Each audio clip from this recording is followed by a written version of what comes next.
Hello, and welcome to my DevLearn conference presentation. My name is Joe, and I am part of the education team here at eLearning. Now, before I jump into the actual presentation, I want to tell you a little bit about DevLearn. DevLearn is an annual conference that focuses on the latest education and e-learning research, and it includes how to create and produce effective, innovative, and engaging training, as well as introducing the latest and greatest developments in technology, and this all revolves around education. Very interesting stuff. Now, not only did I learn something new, but it was also great to get our own efforts validated with what we do and develop here in our education team. I'll begin by talking about the obvious, which is whiteboarding. What you're seeing right here is called whiteboarding. And in this case, I'm using a software called VideoScribe. Now, this was one of the main topics of the conference, basically how animation and visuals are an indispensable tool to increase retention and maintain the viewer's attention throughout your e-learning, your training, your presentations, and also it's a great tool to explain complex concepts. It also works really well for breaking the monotony during courses that teach heavy topics such as software. Next, I'm going to go ahead and explain how our brain learns. And of course, this is a very simple explanation, but very interesting. The brain has a working memory and a long-term memory section. Now, your working memory is continuously referencing your long-term memory to perform the actions that you do on a daily basis. Now, you can create long-term permanent memories by being exposed to repetition, such as practicing, which is why they say practice makes perfect. Now, this is also known as chunking, and I'll explain more about that in just a moment. But chunking is perfect for learning math, science, dancing steps, etc., which basically makes for a deeper and richer learning experience because you're doing it often and you're practicing. Now, this is also true for experiences that shock the brain. It only takes once to get burned to learn that you just don't put your finger over a flame of a candle.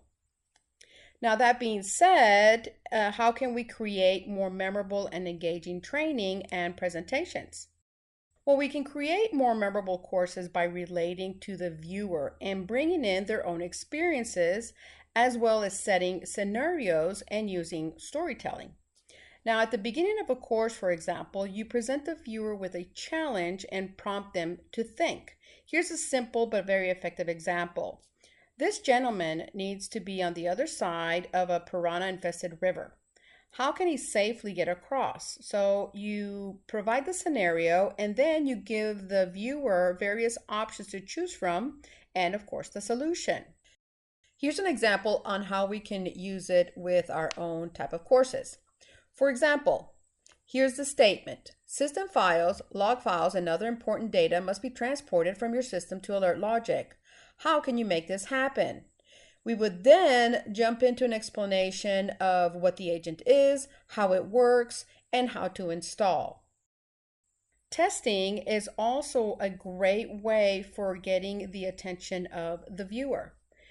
By telling them ahead of time that you're going to be testing them, this will trigger the brain to be on alert. Then create testing questions that the viewer can relate to. Also track their progress. This is of great value. Believe it or not, these virtual rewards have great incentive power. Plus, the sense of accomplishment always encourages the viewer to learn more and complete additional training. Now, snippets, for lack of a better term, are short videos that can be sent weekly to the customer. Now, these can include new educational information, perhaps reviews on previous topics that have been covered, or also instructions on how to complete specific tasks, especially during the onboarding process. The next concept is less content, more references. So e-learning should be kept down to 3 to 5 minute videos, which is something that we already do. We tell them why they need to learn the information.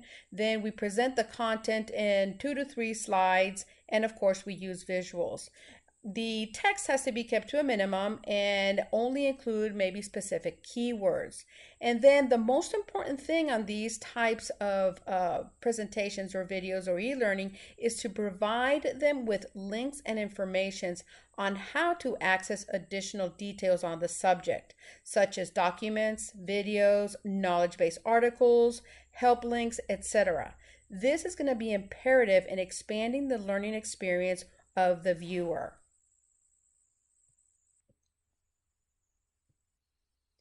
For more in-depth subjects that require longer videos or presentations, topics should be grouped into these 3 to 5 minute chunks, and they should not exceed 25 minutes. Turns out that we learn better when we can focus hard for 25 minutes, then walk away for about 10. Using branching for secondary information and also as an interactive tool can also be very useful. The branching concept is basically inserting hotspots or buttons that launch secondary information. Now it can be a text box, another slide, or another video. Other engaging suggestions are talking heads, colors, animation or action, interaction, text boxes, keeping slides information to a minimum, wording to a minimum, and of course this branching. Talking heads are great. They can be used throughout your presentation on and off. You don't want to use a talking head at all times, usually within the first 10 to 12 seconds. And what it does is it helps the viewer focus on the image, especially when you expand and retract on that speaker. Let's say go from the face to the full body and vice versa. Changing and using colors that pop from one slide to another are also attention catchers. This can be done without losing your company color schema and style. Now the colors can be used to highlight sections, illustrations, text boxes, etc. The first step in creating and producing training material is to define the target and objective of the presentation. Also to find your subject matter expert or experts, and then to define your audience. Once you have an idea and you have some type of basic foundation to build upon, you can then gather any additional information to basically create your outline or your storyboard. You want to make sure you define the elements that you will be using to best explain the objective of the course.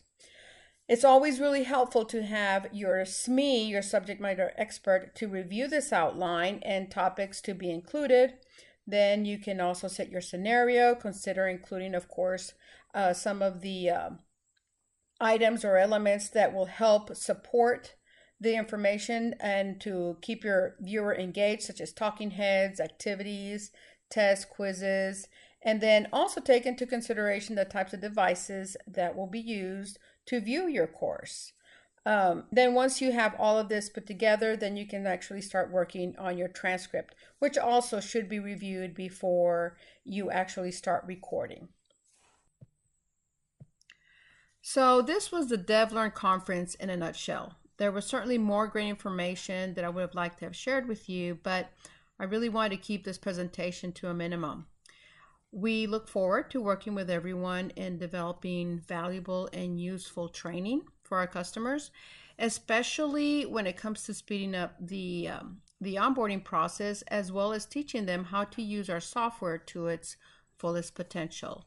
So please feel free to contact us, and thanks again for watching.